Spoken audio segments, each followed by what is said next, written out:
दोस्तों, आज के वीडियो में आपका स्वागत है। आज अपन देखेंगे पशुधन सहायक भर्ती परीक्षा के लिए महत्वपूर्ण प्रश्नों की श्रृंखला सारथी का 9वां भाग। इससे पहले 8 पार्ट अपन देख चुके हैं। जिन लोगों ने वो पार्ट अभी नहीं देखे हैं, निश्चित रूप से उनको एग्ज़ाम से पहले देख लेना। उससे आपको बहुत सहायता मिलेगी। पेपर में कुछ प्रश्न वहाँ से निश्चित रूप से आएंगे। आज का ये वीडियो है जिसमें 50 प्रश्न है महत्वपूर्ण। इसको अपन शुरू करते हैं। थोड़ा जल्दी जल्दी अपन इसको रिवाइज करेंगे ताकि आपका भी समय ज़्यादा इसमें ना लगे। तो दोस्तों, शुरू करते हैं आज का वीडियो। उससे पहले जो लोग नए हैं अपने चैनल पर, चैनल को सब्सक्राइब कर लीजिए, वीडियो को लाइक करके दोस्तों के साथ शेयर कर दीजिए। पहला प्रश्न है अपना, जेनिक बैलेंस थ्योरी किसके लिंग निर्धारण में काम में ली जाती है? तो देखिए, ये जो थ्योरी दी गई थी सी ब्रिज द्वारा दी गई थी और इसको ड्रोसोफिला के लिंग निर्धारण के लिए काम में लिया जाता है। नंबर ऑफ क्रोमोसोम की बात करें अपन, तो ड्रोसोफिला में गुणसूत्रों की जो संख्या होती है वो कितनी होती है दोस्तों? 8 होती है। ठीक है, ये चीज़ें अपने को ध्यान रखनी है ड्रोसोफिला से रिलेटेड। नेक्स्ट क्वेश्चन पर चलते हैं। हाँ जी, अगला प्रश्न अपना, भारत में अच्छे प्रबंधन से क्रॉस ब्रीडिंग कराई जाए तो कितने प्रतिशत विदेशी वंशागति आसानी से प्राप्त की जा सकती है? तो इसका सही आंसर क्या होगा दोस्तों? 50 से 60, 50 से 65, 50 से 62.5 और 75%। तो देखिए, भारत में क्रॉस ब्रीडिंग के द्वारा विदेशी वंशागति अगर प्राप्त की जाए तो कितनी हो सकती है? 50 से 65% तक हो सकती है दोस्तों। तो ये प्रश्न अपने को ध्यान रखना है। नेक्स्ट क्वेश्चन देखिए, लिंकेज का गुणसूत्रीय सिद्धांत किसने दिया था? क्या आंसर होगा इसका? पहले भी ये प्रश्न अपन देख चुके हैं। इसका सही आंसर क्या हो जाएगा, बता दीजिए फटाफट। तो दोस्तों, इसका सही आंसर क्या होगा? मोर्गन ने दिया था। ठीक है, लिंकेज का गुणसूत्रीय सिद्धांत मोर्गन द्वारा दिया गया। नेक्स्ट क्वेश्चन पे आइए, रक्त समूह एवं RH फैक्टर का अध्ययन किस प्रकार के आनुवंशिकी में किया जाता है? कार्य की आनुवंशिक प्राणी, या क्या पूछना चाह रहे हैं अपने को? टाइप्स ऑफ जो जेनेटिक्स होती हैं उनके बारे में पूछना चाह रहा है। जो पहला ऑप्शन दे रखा है अपने को, फिजियोलॉजिकल जेनेटिक्स है, एनिमल जेनेटिक्स हो गया, डेवलपमेंटल जेनेटिक्स हो गया और क्लिनिकल जेनेटिक्स हो गया। तो ये सब चीज़ें क्या होती है यहाँ देखते हैं अपन। तो कार्य की अनुवंशिकी यानी जो है फिजियोलॉजिकल जेनेटिक्स, उसमें क्या करते हैं अपन? रक्त समूह हो गया, RH फैक्टर हो गया, एनीमिया हो गया, इन सब का अध्ययन यहाँ पे किया जाता है। उसके अलावा देखिए, जो एनिमल जेनेटिक्स है उसमें क्या करते हैं अपने? प्राणी या जंतुओं की नस्ल सुधार के लिए इनब्रीडिंग, आउटब्रीडिंग, उनकी स्टडी की जाती है। परिवर्धनीय जेनेटिक्स यानी डेवलपमेंटल जो जेनेटिक्स होती है, उसमें जो भ्रूण डेवलप हो रहा है माता के शरीर के अंदर, उसमें जेनेटिक्स की स्टडी की जाती है। उसे क्या बोलते हैं अपन? परिवर्धनीय जेनेटिक्स बोलते हैं। और क्लिनिकल जेनेटिक्स जो होती है उसमें अपन क्लिनिकल डिजीज जो है, हीमोफीलिया हो गया, कलर ब्लाइंडनेस एंड वर्णांधता हो गई, इनके जेनेटिक्स का अध्ययन करते हैं। तो ये हो गया क्लिनिकल जेनेटिक्स। अब देखिए, अपने से क्या पूछ रहा है ये? रक्त समूह, RH फैक्टर। तो इसका सही आंसर क्या हो जाएगा दोस्तों? फिजियोलॉजिकल जेनेटिक्स, यानी ऑप्शन ए इसका राइट आंसर होगा। नेक्स्ट क्वेश्चन देखिए, ओ रक्त समूह वाले मानव में RBC की सतह पर कौन सी एंटीजन पाई जाती है? बहुत ही अच्छा प्रश्न है और गलत होने के लिए पर्याप्त है ये। तो यहाँ पे देखिए, रक्त समूह A, B और कोई नहीं, 3 ऑप्शन अपने को यहाँ पे मिल रहे हैं। रक्त समूह कितने होते हैं? देखिए, पहला A हो गया, B हो गया, AB हो गया। ठीक है, और एक रक्त समूह कौन सा मानते हैं अपन? O। अब इनके लिए देखिए, एंटीजन की बात करें और एंटीबॉडी की बात करें। ठीक है, तो एंटीजन जो होता है A रक्त समूह में, वो कौन सा होता है दोस्तों? A में एंटीजन होगा A, B में होगा B, AB में होंगे A व B दोनों, और O जो रक्त समूह होता है इसमें कोई एंटीजन नहीं होता। ठीक है, एंटीबॉडी की बात करें तो इसमें एंटीबॉडी हो जाएगी स्मॉल b, इसमें A हो जाएगी, इसमें कोई एंटीबॉडी नहीं होती, जबकि O रक्त समूह में A व B एंटीबॉडी होती है। अब देखिए, क्या पूछना चाह रहा है अपने से? O रक्त समूह वाले मानव में RBC की सतह पे कौन सी एंटीजन पाई जाती है? तो इसका तो आंसर क्या हो गया? कोई नहीं। ठीक है, O जो ब्लड ग्रुप वाला व्यक्ति होता है उसके RBC पे एंटीजन नहीं होता है। और एंटीबॉडी पूछता अपने से तो दोनों होते हैं। ठीक है, अब एंटीजन नहीं है, इसलिए क्या करते हैं, इस समूह के रक्त को, O रक्त समूह वाला जो मनुष्य होता है किसी भी व्यक्ति को ब्लड दे सकता है, सर्वदाता होता है। क्यों? क्योंकि इसमें एंटीजन नहीं होता है, एंटीबॉडी होते हैं, इसलिए ये किसी से ले नहीं सकता। ठीक, अब AB की बात करें तो AB में क्या है? कोई एंटीबॉडी है ही नहीं। ठीक है, एंटीबॉडी इसमें नहीं है, इसलिए ये क्या होता है? सर्वग्राही है, किसी से भी ब्लड ले सकता है। तो ये अपने को ध्यान रखना है ब्लड ग्रुप के बारे में, जो जानकारी यहाँ पे मिली है अपने को, यहाँ से अगर अपना कोई प्रश्न आता है तो सही हो सकता है। नेक्स्ट क्वेश्चन देखिए, ड्रोसोफिला में आँख का रंग किसका उदाहरण है? बहुत सिंपल सा प्रश्न है, मल्टीपल एलील। ठीक है, मल्टीपल एलील पर भी एक वीडियो अपने चैनल पर अवेलेबल है, जिन लोगों ने नहीं देखे हैं। आरएच फैक्टर पे भी है, इरिथ्रोब्लास्टोसिस फिटेलिस पे भी है, मेंडल के नियम पे भी है। तो अपने यूट्यूब चैनल की जो एनिमल ब्रीडिंग एंड जेनेटिक्स की एक प्लेलिस्ट बनी हुई है, वहाँ जाके आप उनको देख सकते हैं। सही आंसर इसका क्या हो जाएगा? Option number C. Next question पे चलिए, अगला अपना प्रश्न है, डोरसेट बेड में पोल्ड एम होल्ड कंडीशन किस प्रकार का लक्षण होता है? लिंग सीमित होता है, लिंग प्रभावी होता है, लिंग सहलग्न होता है? तो इसका सही आंसर क्या होगा दोस्तों? यहाँ पे इसका सही आंसर हो जाएगा लिंग प्रभावी लक्षण होता है। ठीक है, सेक्स इन्फ्लुएंस्ड। भेड़ में सींग होंगे या नहीं होंगे वो किस पे डिपेंड करता है? उसके लिंग पर निर्भर करता है। तो सही आंसर क्या होगा इसमें? Option number B. Next question पे आइए, किस के लिंग गुणसूत्र समजात होते हैं? ठीक है, इस प्रकार का एक प्रश्न कल भी अपन ने देखा था, पक्षियों में जो गुणसूत्रों की संख्या देखी थी, वहाँ से देखिए ये क्या पूछना चाह रहा है, लिंग गुणसूत्र समजात और विषमजात। नर मानव की बात करें तो गुणसूत्र क्या होते हैं? 44 प्लस XY। ठीक है, और मादा की बात करें तो 44 प्लस XX होते हैं। अब यहाँ पे देखिए समजात की बात कर रहा है, तो ये समजात हो गया, ये भी समजात पेयर हो गया। पक्षियों की बात की जाए तो वहाँ पे क्या होता है? 76 प्लस ZW। ठीक है, ये तो किस में होता है? मादा में होता है। जबकि नर में क्या होता है? 76 प्लस ZZ में बोल सकता हूँ। तो समजात की बात कर रहा है ये, तो नर जो मानव की जो मादा है उसमें समजात होंगे। ठीक है, मानव की मादा में समजात होता है, और पक्षी के नर में समजात होते हैं। ठीक है, मादा मानव नर पक्षी में लिंग गुणसूत्र समजात होते हैं। तो इसका सही आंसर क्या होगा? ऑप्शन नंबर डी होगा। ठीक है, यहाँ पे ध्यान देना है। नेक्स्ट क्वेश्चन देखिए, फ्री मार्टिन अवस्था में बांझ बांध होता है? ठीक है, बांझ पैदा होता है। तो सही आंसर क्या होगा इसमें? Option number B. Next question देखिए दोस्तों, निम्न में से किसको H² द्वारा प्रदर्शित किया जाता है? सिंपल सा क्वेश्चन है, हेरिटेबिलिटी द्वारा। सही आंसर क्या हो जाएगा इसका? हेरिटेबिलिटी को H² द्वारा प्रदर्शित किया जाता है, option number A. Next question पे आइए, घाव का भरना किस प्रकार के विभाजन का उदाहरण है? घाव का भरना किस प्रकार के उदाहरण है? समसूत्री विभाजन होता है। जबकि अर्धसूत्री विभाजन क्या होता है? युग्मकों का निर्माण होता है, ये वंशानुगति में काम में आता है। ठीक है, न्यू जनरेशन डेवलपमेंट के लिए अर्धसूत्री चाहिए होता है। जखराना किसकी नस्ल है? बहुत ही अच्छा प्रश्न है। इसका सही आंसर क्या होगा? बकरी की नस्ल होती है। ठीक है, जखराना जो ब्रीड होती है अलवर क्षेत्र में पाई जाती है, बकरी की अच्छी नस्ल है जो कि चमड़ा उत्पादन के लिए पाली जाती है। नेक्स्ट क्वेश्चन देखिए, मुर्गी के विभिन्न रोग एवं उनके टीके के मार्ग का सही युग्म है? ये देखिए अच्छा प्रश्न है ये भी।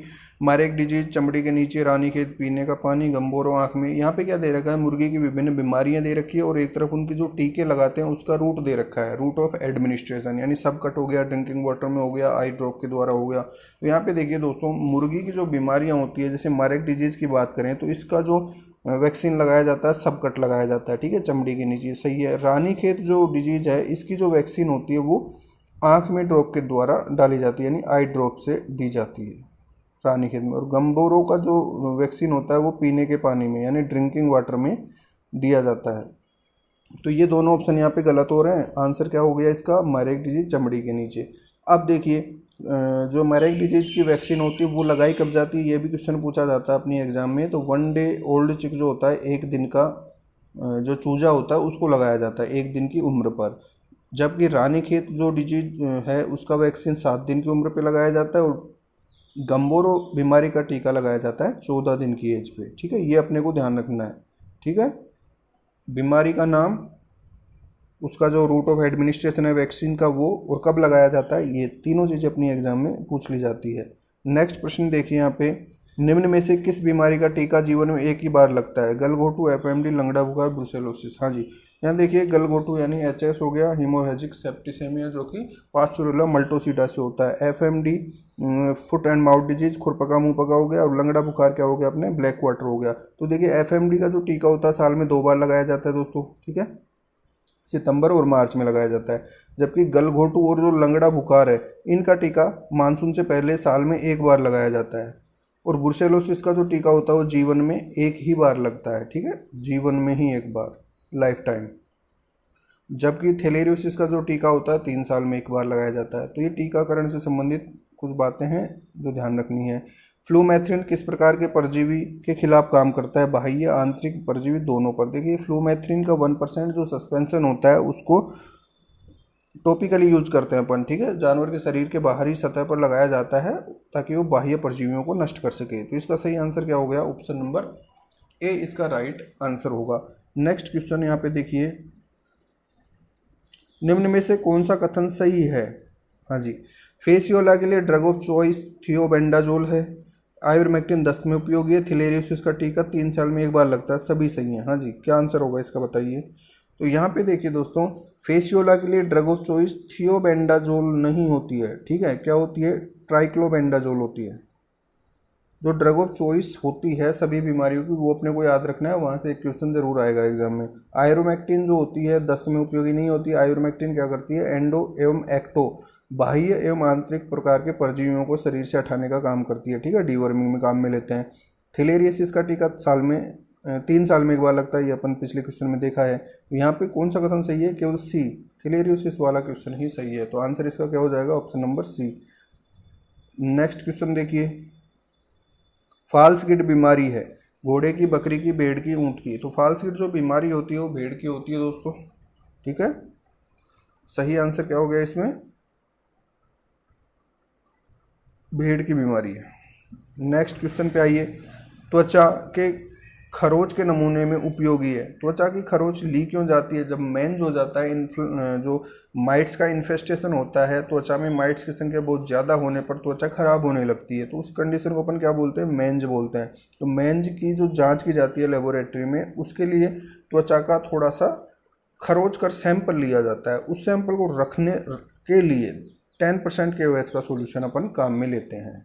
सही आंसर क्या होगा? ऑप्शन नंबर बी, ये याद रखना है, 10% KOH potassium hydroxide. Next question पे आइए, सिस्टी सर्कस सेल्यूलोसिस से संक्रमित मांस है। बहुत ही अच्छा प्रश्न है। मीजली पोर्क, मीजली बोग, दोनों नहीं। देखिए सिस्टी सर्कस सेल्यूलोसिस जो होता है ये क्या है, किसकी वजह से ये होता है? तो सिस्टी सर्कस सेल्यूलोसिस जो होता है ये टीनिया सोलियम की संक्रमित अवस्था है भैया, टीनिया सोलियम की संक्रमित अवस्था है। और टीनिया सोलियम के लिए मनुष्य तो क्या होता है? इसका डेफिनेटिव होस्ट होता है, और सूअर क्या होता है? इसका इंटरमीडिएट होस्ट होता है। तो सूअर का जो मांस है, यानी सूअर की बॉडी में अगर सिस्टी सर्कस सेल्यूलोसिस का संक्रमण हो जाएगा तो उससे प्राप्त होने वाला मांस क्या कहलाता है? मीजली पोर्क कहलाता है, ठीक है। तो इसका सही आंसर क्या होगा? ऑप्शन नंबर ए होगा। ओके, अब दूसरी बात देखते हैं, मीजली बीफ क्या चीज़ है। तो मीजली बीफ जो होता है ये सिस्टी सर्कस बोविस के संक्रमण की वजह से होता है। सिस्टी सर्कस बोविस जो होता है वो टीनिया सेजिनेटा की संक्रामक अवस्था है। टीनिया सेजिनेटा के लिए मानव डेफिनेटिव होस्ट होता है और इंटरमीडिएट होस्ट होता है इसके लिए कैटल यानी गाय। तो गाय के अंदर अगर सिस्टी सर्कस बोविस का संक्रमण होगा तो उससे प्राप्त होने वाला मांस क्या कहलाएगा? मीजली बीफ कहलाएगा। तो दोनों चीज़ें ध्यान रखनी है, कंफ्यूज नहीं होना, इससे क्वेश्चन पूछ लिया जाता है जो गलत होने के लिए पर्याप्त होता है। नेक्स्ट पे आइए, लंगवर्म क्या है?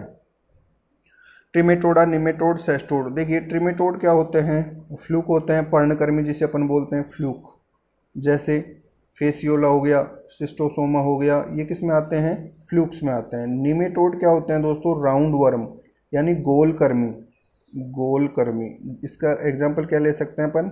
एस्केरिस ले सकते हैं, ठीक है, हिमोंकस ले सकते हैं, और क्या ले सकते हैं? लंगवर्म्स भी ले सकते हैं। और सेस्टोड जो होते हैं वो क्या होते हैं? फीताकृमि, जिनका शरीर देह खंडों में विभाजित होता है, जैसे टीनिया सोलियम हो गया, टीनिया सेजिनेटा हो गया। तो लंगवर्म कौन सा हो गया इसमें से? निमेटोड होता है, ठीक है, राउंड वर्म होता है। नेक्स्ट क्वेश्चन देखिए, एबोमेसम का रक्त चूसने वाला परजीवी कौन सा होता है? एबोमेसम में पाया जाने वाला परजीवी जो रक्त चूसता है हिमोंकस होता है, जिसे बारबर्स पोल वर्म भी कहा जाता है, ठीक है। नेक्स्ट क्वेश्चन देखिए, पिट्टू गिल्लर बिस्सी रोग का कारण क्या है? ये प्रश्न अपन पहले भी देख चुके हैं। ये जो बीमारी है क्या है? ये बीमारी नहीं है, एक प्रकार से इसे अपन बोल सकते हैं कि उस बीमारी के लक्षण है। पिट्टू गिल्लर बिस्सी, पिट्टू का मतलब क्या होता है? उसके उदर का मोटा हो जाना, ठीक है। पेट क्या होता है जानवर का? एकदम फूल जाता है। और गिल्लर का मतलब होता है बोतल जा कंडीशन, ठीक है। इसमें तो क्या होगा? पेट फूल जाएगा। गिल्लर में क्या होगा? बोतल जा कंडीशन हो जाएगी। और बिस्सी में क्या होता है, बदबूदार दस्त लगते हैं, बदबूदार दस्त। तो ये लक्षण हो गए किस बीमारी के होते हैं, लीवर फ्लूक के कारण होने वाली बीमारी, रूमिनल फ्लूक, ब्लड फ्लूक और लंगवर्म। तो रूमिनल फ्लूक के कारण होने वाली बीमारी एम्फीस्टोम्स जो होते हैं उनकी वजह से ये बीमारी होती है, ठीक है। तो यहाँ पे ध्यान रखना अपने को, रूमिनल फ्लूक की वजह से पिट्ठू, गिल्लर, बिस्सी रोग होता है। पिट्ठू का मतलब क्या होता है, गिल्लर क्या होता है, बिस्सी क्या होता है, ये बताया मैंने आपको। नेक्स्ट क्वेश्चन पे चलिए। अब किस बीमारी में गाय के सांस लेने पर खर्राटे बढ़ने की आवाज़ आती है, हाँ भाई बताइए खर्राटे कब आते हैं गाय के, किस बीमारी में खर्राटे जैसी आवाज़ आने लगती है। तो दोस्तों यहाँ पे देखिए गिड फॉल्स गिड, ये तो दोनों कैंसिल हो गए। भेड़ के केस में होता है रेबीज और नेजल सिस्टोसोमियोसिस। नेजल सिस्टोसोमियोसिस में क्या होता है, नाक के अंदर, गाय की जो नाक होती है उसकी गुहा के अंदर क्या होती है, गोभी के जैसी एक संरचना बन जाती है, आउटग्रोथ बन जाती है, कॉलीफ्लावर लाइक स्ट्रक्चर बनती है, जिसकी वजह से गाय को सांस लेने में आवाज़ आती है, ठीक है, खर्राटे भरने जैसी आवाज़ आती है। इसलिए इसको अपन खर्राटे भरने की बीमारी भी बोलते हैं। नेजल सिस्टोसोमियोसिस नेजल सिस्टोसोमा की वजह से होता है, सिस्टोसोमा नेजलिस उसे बोलते हैं, सिस्टोसोमा नेजलिस की वजह से नेजल सिस्टोसोमियोसिस होता है, जिसमें खर्राटे भरने जैसी आवाज़ आती है और नाक से लगातार खून टपकता रहता है। ये भी अपने को इसमें ध्यान रखना है। नेक्स्ट क्वेश्चन देखिए। अब मानव में कुरू रोग का कारण क्या है, बहुत ही अच्छा प्रश्न है, बार बार रिपीट भी होता है, बहुत सिंपल भी है। प्रियोन इसका आंसर होता है।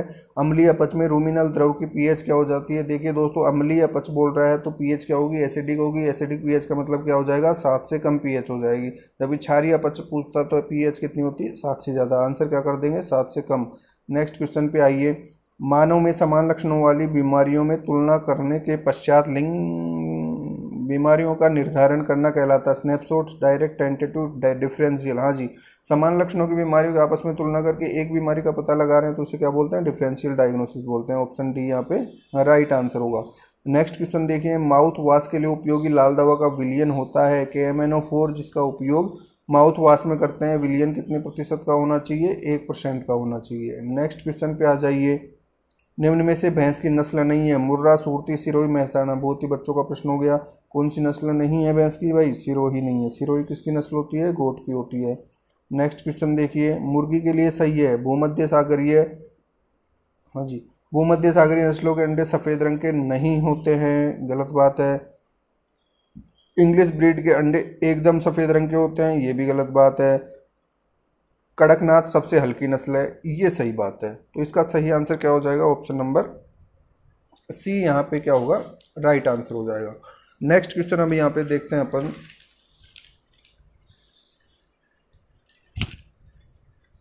अगला अपना प्रश्न है, नीलगिरी की पहाड़ियों में पाई जाने वाली भैंस की नस्ल है टोडा, जरंगी, तराई, भदावरी। तो देखिए नीलगिरी की पहाड़ियों में कौन सी नस्ल पाई जाती है दोस्तों, टोडा नस्ल पाई जाती है भैंस की। नेक्स्ट क्वेश्चन देखिए। भेड़ की सबसे छोटी नस्ल कौन सी है, सिंपल क्वेश्चन है, मांड्या सबसे छोटी नस्ल होती है भेड़ की। अगला प्रश्न है लुइट क्या है, सी breed, water buffalo, swamp buffalo, goat breed. हाँ जी, तो लुइट है दोस्तों स्वैम्प बफेलो है, ठीक है, नई ब्रीड है इसकी जो 2018 में पंजीकृत हुई है। स्वैम्प बफेलो इसको अपन बोलते हैं, स्वैम्प बफेलो लुइट बोलते हैं, ठीक है। नेक्स्ट क्वेश्चन पे आइए। वर्ष 2018 की पंजीकृत नस्लों का कौन सा युग्म गलत है, हाँ जी, बरगुर भैंस की, लद्दाखी गाय की, पांचाली भेड़ की, गर्रा सुअर की, मुर्गी की, उत्तरा। तो कौन सा युग्म सही है कौन सा गलत है ये पूछना चाहता है। तो अपन इसमें देखते हैं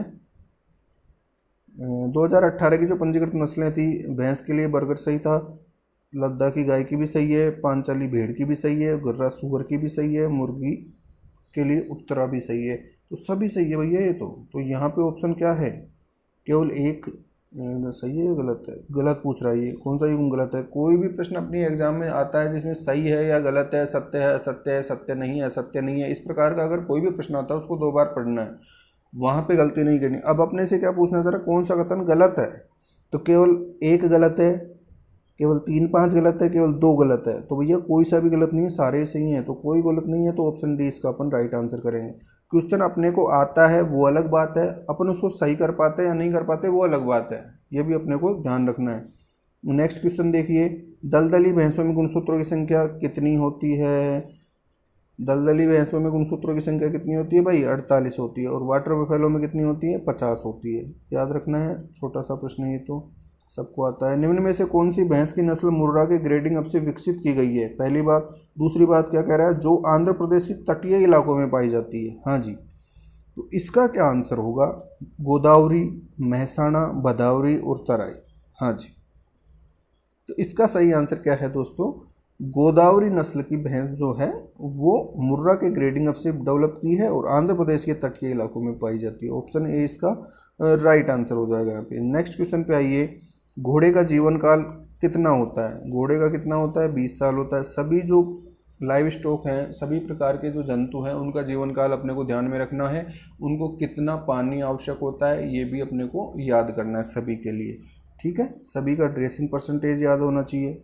आओ, निम्न में से पशुधन की श्रेणी में नहीं आता, ये देखिए, मुर्गी, कुत्ता, खरगोश, सभी। हाँ जी, क्या आंसर होगा? सभी नहीं आते, या खरगोश आता है, मुर्गी आती है, कुत्ता आता है। पशुधन की श्रेणी में यहाँ पे तीनों ही नहीं आते हैं दोस्तों, ठीक है। तो इसका राइट आंसर क्या होगा? Option number 4। नेक्स्ट क्वेश्चन पे आइए, ब्रूडिंग के प्रथम सप्ताह में आवश्यक तापमान कितना होना चाहिए? सबसे पहली बात, ब्रूडिंग क्या होती है? तो जो चूजे होते हैं जो अंडे से बाहर निकले हैं, उनको जीवन की प्रारंभिक अवस्था में यानी 4 से 6 सप्ताह तक एक्सटर्नल केयर की आवश्यकता होती है, ठीक है। अधिक तापमान की आवश्यकता होती है, अधिक उनको केयर की आवश्यकता होती है, उसे अपन क्या बोलते हैं? ब्रूडिंग बोलते हैं। तो उसके लिए इनको कृत्रिम ब्रूडर होता है, एक मशीन होती है जिसके अंदर रखा जाता है, जो कि टेम्परेचर मेंटेन करके रखती है। अब इस मशीन के प्रथम सप्ताह का तापमान कितना होना चाहिए, ये पूछना चाह रहा है भाई साहब। तो इसका तापमान कितना होना चाहिए दोस्तों? 95 डिग्री फ़ारेनहाइट होना चाहिए प्रथम सप्ताह में, फर्स्ट वीक। ये भी याद रखना है, ये ध्यान रखना है कौन से सप्ताह में पूछ रहा है वो। आगे जब दूसरे सप्ताह में जाएंगे अपन तो ये कितना हो जाएगा? 90 हो जाएगा। तीसरे में जाएंगे तो 85 हो जाएगा। ये ऐसे कम होता रहेगा, ठीक है। तो उसका अपने को ध्यान रखना है कौन से सप्ताह में वो पूछना चाह रहा है, उसके अकॉर्डिंग अपन उसका आंसर करेंगे। नेक्स्ट क्वेश्चन देखिए, सर्वाधिक ड्रेसिंग परसेंटेज होता है। अभी बात कर रहा था मैं, सभी पशुओं के लिए ड्रेसिंग परसेंटेज अपने को याद होना चाहिए। अब ड्रेसिंग परसेंटेज क्या होता है? ड्रेसिंग परसेंटेज है उसका जो कार्कस एनिमल का डेड बॉडी है, उसे कितने प्रतिशत तक अपन उसमें से मांस निकाल सकते हैं, उसे क्या बोलते हैं? उसका ड्रेसिंग परसेंटेज बोलते हैं। अब बात करें अपन तो देखिए, सभी की बात कर लेते हैं। बकरी, जैसे यहाँ ऑप्शन दे रखा अपने को, बकरी के लिए ड्रेसिंग परसेंटेज सबसे कम होता है भैया, ये ध्यान रखना। सबसे कम ड्रेसिंग परसेंटेज बकरी का होता है 49। अगर यहाँ सर्वाधिक की सबसे कम पूछता तो यहाँ आंसर क्या कर देते अपन? बकरी कर देते। नेक्स्ट देखिए भेड़, तो भेड़ का भी लगभग इतना ही होता है, 50% होता है। जबकि गाय व भैंस की बात करें, गाय के लिए 55% बोलते हैं अपन, भैंस के लिए कितना बोलते हैं? 57% बोलते हैं, 57%, ठीक है। पोल्ट्री की बात करें, पोल्ट्री के लिए कितना माना जाता है? ये 65 से 70% तक, ठीक है। और बच गया क्या? सूअर। तो सूअर यानी स्वाइन के लिए कितना होता है ये भैया? 72%, ठीक है। तो सबसे ज़्यादा किसके लिए हो गया? स्वाइन के लिए हो गया ये। इसका राइट आंसर क्या हो जाएगा यहाँ पे? सूअर, option number D. Maximum dressing percentage किसके लिए होता है? सूअर के लिए होता है। अगला प्रश्न देखिए, बकरी के चिल्लाने की आवाज़ क्या है? सभी पशुओं की चिल्लाने की आवाज़ अपने को आनी चाहिए। ब्लीटिंग क्या है भैया? बकरी के चिल्लाने की आवाज़ है, ठीक है। निगिंग क्या है? घोड़े के हिनहिनाने की आवाज़ है। बेलोविंग क्या है? भैंस की आवाज़ है चिल्लाने की। अब बच्चा क्या वेलोविंग क्या होता है? ये तो वेलोविंग क्या होता है? भैंस के द्वारा कीचड़ में या पानी के अंदर जाके लोटपोट करने की जो अद्भुत क्षमता होती है उसे क्या बोलते हैं अपन? वेलोविंग बोलते हैं। गई भैंस पानी में, मतलब वेलोविंग का मतलब क्या होता है? गई भैंस पानी में भैंस के द्वारा लोटपोट करना या कीचड़ के अंदर लोटपोट करना सूअर का, ये क्या कहलाता है? वेलोविंग कहलाता है। ये अपने को ध्यान रखना है। तो बेलोविंग अलग चीज़ है और वेलोविंग अलग चीज़ है, दोनों का विशेष ध्यान रखना। नेक्स्ट देखिए, भैंस के लिए कथन सत्य नहीं है। भैंस के लिए कथन सत्य नहीं है, हाँ जी। तो असत्य कथन पहचानना है जो गलत है, ठीक है। सबसे ज़्यादा दूध देने वाली नस्ल मुर्रा है, सही बात है। नीली रावी भैंस को पंचभद्रा कहा जाता है, सही बात है। महसाणा नस्ल मुर्रा एवं सूरती का क्रॉस है, सही बात है। भैंस की सबसे भारी नस्ल भदावरी है, गलत बात है, ठीक है। अपने को क्या करना था? गलत बात पता करनी थी। गलत बात कौन सी है? ऑप्शन डी में जो कही गई है वो गलत बात है। तो आंसर क्या हो जाएगा? ऑप्शन डी हो जाएगा। नेक्स्ट देखिए दोस्तों, डिपिंग के बारे में सत्य नहीं है। डिपिंग होता क्या है? भेड़ को डीवर्मिंग के लिए जो एक्सटर्नल पैरासाइट होते हैं शरीर की सतह पर, उनको हटाने के लिए कृमिनाशक के घोल में डुबाना डिपिंग कहलाता है। देखिए पहला ऑप्शन ये परिभाषा ही बता रहा है, सही बात है ये। यहाँ पूछना क्या चाह रहा है, डिपिंग के बारे में सत्य नहीं है, यानी गलत कौन सा है। भेड़ के कृमिनाशक में डुबोना, डिपिंग सही है। मैगट को नियंत्रित करने के लिए सल्फर डिप उपयोगी है, ये भी सही बात है। चींचड़ों के नियंत्रण के लिए BHC एवं आर्सेनिक डिप का उपयोग किया जाता है, ये भी सही बात है। सभी सही है, तो सारे ही सही है इसमें तो ऑप्शन डी करेंगे यहाँ पे भैया, सभी सही है, कोई सा गलत नहीं है। अब यहाँ पे देखिए इस क्वेश्चन के पीछे उद्देश्य क्या है अपना, मैगट को नियंत्रित करने के लिए सल्फर डिप उपयोगी है, ये याद रखना है। चींचड़ को नियंत्रित करने के लिए BHC एवं आर्सेनिक डिप उपयोगी है, ये सारी चीज़ें अपने को याद रखनी है, ठीक है। नेक्स्ट क्वेश्चन पे आइए। वाइट मीट का संबंध है, वाइट मीट सुअर, मुर्गा, बकरी, खरगोश, किसके मीट को बोलते हैं वाइट मीट, पोल्ट्री के मीट को बोलते हैं भैया। नेक्स्ट क्वेश्चन देखिए, सुअर की वयस्क मादा, गिल्ट, सो, कोल्ट, सैंड, क्या है भाई ये। सुअर की जो वयस्क मादा होती है उसे क्या बोला जाता है, सो बोला जाता है, ठीक है। राइट आंसर क्या हो गया, सो। अब ये और क्या क्या चीज़ें हैं यहाँ पे देखिए, गिल्ट क्या होती है, ये होती है यंग फीमेल ऑफ सुअर, young female of SUDA, young female of pig. Young female of pig को क्या बोलते हैं अपन, गिल्ट बोलते हैं। सो क्या होती है, एडल्ट फीमेल ऑफ पिग होती है। कोल्ट क्या होता है, जो यंग वन है, यंग वन ऑफ हॉर्स होता है, और क्या होता है, ये मेल होता है, ठीक है। और सैंड क्या है, सी कैमल, यानी adult female camel, adult female camel को क्या बोल देंगे अपन, सैंड बोल देंगे, ठीक है। तो यहाँ पे सही आंसर क्या हो गया, सो हो गया। इस प्रकार की जो भी टर्मिनोलॉजी है वो सारी अपने को याद रखनी है, यहाँ से एग्जाम में बहुत सारी चीज़ें मिलेगी भाई। नेक्स्ट क्वेश्चन देखिए, सत्य कथन है, सुअर व खरगोश दोनों को पशुधन की श्रेणी में रखा गया है, गलत बात है, ठीक है। अभी पढ़ा पढ़ने खरगोश को नहीं रखते, ये तो गलत हो गया। आभासी रूमंती पशु जुगाली नहीं करते, आभासी मतलब शूडो रूमिनेंट्स रूमिनेशन नहीं करते, ये भी गलत बात है। करते हैं, कैसे नहीं करता, ऊँट करता है ना।